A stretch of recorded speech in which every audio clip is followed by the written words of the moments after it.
वजरी ही पोटासाठी खूप सुरेख असते असं म्हटलं जातं. कारण बकरे जे असतात ते फक्त पालापाचोळा खातात. तर त्या पालापाचोळ्याचं जे गुणधर्म असतं ना, ते वजरी खाल्ल्यामुळे आपल्या शरीराला सुद्धा प्राप्त होतं. नमस्कार, मी मिनल तुमचं मिनल्स मेजवानीमध्ये खूप खूप मनापासून स्वागत करते. आज आपण झटपट वजरी कशी बनवायची हे बघणार आहोत. तर इथे मी 1 किलो वजरी घेतलेली आहे. अशी स्वच्छ करून छान बारीक चिरून घेतलेली आहे. आणि आजकाल असं स्वच्छ करून मिळतात, फक्त घरी आणून थोडंसं धुवूनसुद्धा होऊन जाते वजरी साफ. तर अशा पद्धतीने मी बारीक छान चिरून घेतलेली आहे वजरी. आणि आता पुढे लागणारं साहित्य बघूयात. तर इथे मी अर्धा कप चणा डाळ भिजवून घेतली होती. रात्रभर भिजवून घेतली होती मी चणा डाळ आणि छान फुललेली आहे. एक मोठा कांदा घेतलेला आहे मी, बारीक चिरून घेतला आहे. एक छोटा टोमॅटो आहे हा बारीक चिरलेला. त्यानंतर लागणार आहे आपल्याला चवीपुरतं मीठ. आणि हा असा आलं लसूण आणि थोडीशी कोथिंबीर मी ठेचून घेतलेली आहे. तर हे जे मी ठेचून घेतलेलं आहे आलं लसूण आणि कोथिंबीर, हे 1 मोठा चमचा मी घेतलेली आहे. कोथिंबीरीचा सुगंध खूप छान येतो ना फोडणीमध्ये आपल्याला, तर त्यासाठी मी इथे कोथिंबीर घेतलेली आहे ठेचून. इथे 2 मोठे चमचे आपण मालवणी मसाला घेतलेला आहे. तुमच्याकडे जो असेल मसाला तो तुम्ही वापरू शकता. इथे पाव चमचा हळद घेतलेली आहे मी. आणि इथे मी राई जिरं मिक्स करून घेतलेलं आहे.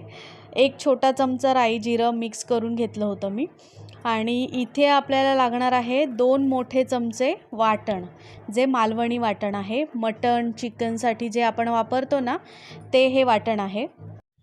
इथे वाटणाची क्वांटिटी तुम्ही कमी जास्त करू शकता. जेवढं तुम्हाला घट्टसर हवी असेल ग्रेव्ही, तर तुम्ही वाटण जास्तही टाकू शकता. चला तर आता आपण पुढच्या प्रोसिजरकडे वळूयात. तर इथे मी गॅस फ्लेम चालू करून घेतलेली आहे आणि त्यावर मी कुकर ठेवून छान गरम करून घेतलेलं आहे. आता त्यामध्ये आपल्याला 2 मोठे चमचे तेल घ्यायचं आहे. तुम्हाला माहीतच असेल, नॉनव्हेज आहे म्हटल्यानंतर तेलाची क्वांटिटी थोडीशी जास्त ठेवली तर चव अजून वाढते. तर इथे मी 2 मोठे चमचे तेल घेतलेलं आहे. तर आता इथे तेल छान गरम झालेलं आहे. त्यामध्ये आता आपण राई आणि जिरं ॲड करून घेऊयात. आणि राई छान तडतडली की मग पुढे वळूयात. तर इथे राई जिरं मस्त तडतडलेलं आहे. आता त्यामध्ये आपण बारीक चिरून घेतलेला कांदा ॲड करणार आहोत. आणि कांदा थोडासा सॉफ्ट झाला, त्याचा थोडासा कच्चेपणा दूर व्हायला हवा आहे. तर अशा पद्धतीने आपण छान कांदा फ्राय करून घेणार आहोत. तर इथे बघा, कांदा छान फ्राय झालेला आहे. त्याचा पूर्णपणे कच्चेपणा आपण घालवलेला आहे. आता आपण इथे ठेचा जो आपण ठेचून घेतला होता ना, आलं लसूण आणि कोथिंबीरीचा, तो इथे ॲड करायचा आहे. बघू शकता 1 मोठा चमचा मी इथे ॲड केलेला आहे. कारण काय होतं, तेलावरती डायरेक्ट आपण जर हे ठेचून घेतलेलं टाकलं ना, तर पूर्ण करपून जातं ते. तर त्यासाठी काय करायचं, आधी कांदा करायचा आणि नंतर आलं लसूण ठेचा टाकायचा. तर आता इथे मी टोमॅटो ॲड करून घेतलेला आहे. तर आता इथे टोमॅटो छान शिजला होता. त्यामध्ये मी आता हे कढीपत्ता टाकणार आहे.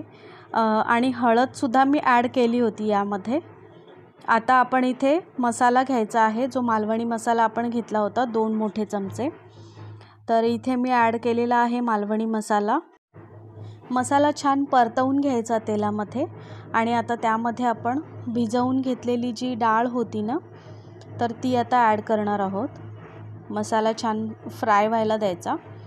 आणि जर तुम्हाला मसाले कोरडे वाटत असतील ना, तर थोडासा पाण्याचा शिंतोडा मारायचा, जेणेकरून मसाला आपला करपणार नाही. तर आता इथे मी भिजवून घेतलेली चणा डाळ ॲड करते आहे. तर इथे बघू शकता, चणा डाळ मस्त मी मसाल्यांमध्ये छान मिक्स करून घेतली आहे. बघू शकता तुम्ही, डाळ छान मिक्स झालेली आहे. तर आता इथे आपण चिरून घेतलेली वजरी घेणार आहोत आणि छान मसाल्यामध्ये तिला मस्त कोट करून घ्यायची. पूर्ण मसाले आपल्या वजरीला लागले पाहिजेत. आणि आता इथे आपण जे 2 चमचे आपण इथे वाटण घेतलं होतं ना, ते आपण आता इथे ॲड करणार आहोत. आणि वाटण तुम्ही तुमच्या क्वांटिटीनुसार कमी जास्त करू शकता. जितकं तुम्हाला थिकनेस हवा आहे ना ग्रेव्हीमध्ये, तर तितकं तुम्ही वाटण घेऊ शकता. इथे आता आपण चवीप्रमाणे मीठ घेतलेलं आहे. आता हे सगळं छान आपण मिक्स करून घेणार आहोत. सगळं एकजीव झाल्यानंतर आता आपण घेणार आहोत 1 कप गरम पाणी. आता पाण्याची क्वांटिटी पण तुम्ही तुमच्या हिशोबाने टाकायचं आहे. तुम्हाला जर ग्रेव्ही पातळ हवी असेल तर त्या पद्धतीने पाणी तुम्ही वाढवू शकता. तर पण पाणी गरमच वापरायचं आहे, कारण पाणी गरम वापरल्याने चव पण छान लागते आणि त्याची तर्रीसुद्धा छान येते. तर आता इथे आपण कुकरचं झाकण लावून एक 8 ते 9 शिट्या काढून घेणार आहोत मीडियम फ्लेमवरती. तर इथे बघू शकता 7 ते 8 शिट्या मी काढून घेतल्या आहेत आणि कुकर छान आपला थंड होऊ दिला. म्हणजेच कुकरमध्ये जी स्टीम असते ना, तर ती पूर्णपणे मी जाऊ दिली एक 7 ते 8 मिनटं. आणि त्यानंतर बघा तुम्ही तर्री एवढी सुरेख आली आहे ना. तर बघू शकता सर्वांना आवडेल अशी झणझणीत आणि झटपट होणारी वजरी इथे तयार आहे. त्याच्यावरती कोथिंबीर पेरून मस्त तुम्ही भातासोबत किंवा कोणत्याही प्रकारच्या भाकरीसोबत, इवन चपातीसोबतसुद्धा तुम्ही एन्जॉय करू शकता. तर आहे ना मस्त अशी रेसिपी. जे नॉनव्हेज लवर आहेत त्यांना तर ही रेसिपी नक्कीच आवडणार आहे. तर तुम्ही घरी नक्की बनवून बघा आणि कमेंट बॉक्समध्ये मला सांगायला विसरू नका. आणि व्हिडिओ जर आवडत असतील ना, तर प्लीज लाईक करत जा. असेच आम्हाला अप्रिशिएट करत जा. आणि हो, जर नवीन असाल ना, तर प्लीज सबस्क्राईबचं बटन दाबल्याशिवाय जाऊ नका हा. आणि अशाच झटपट बनणाऱ्या रेसिपीज जर तुम्हाला हव्या असतील ना, तर जे बेल आयकॉन असतं ना, त्याला क्लिक करा आणि ऑलवरती सेट करून ठेवा.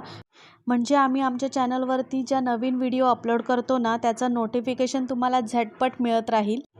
तर चला आता पुढच्या एका छानशा रेसिपीसोबत भेटूयात. तोपर्यंत सर्वांना बाय बाय. धन्यवाद.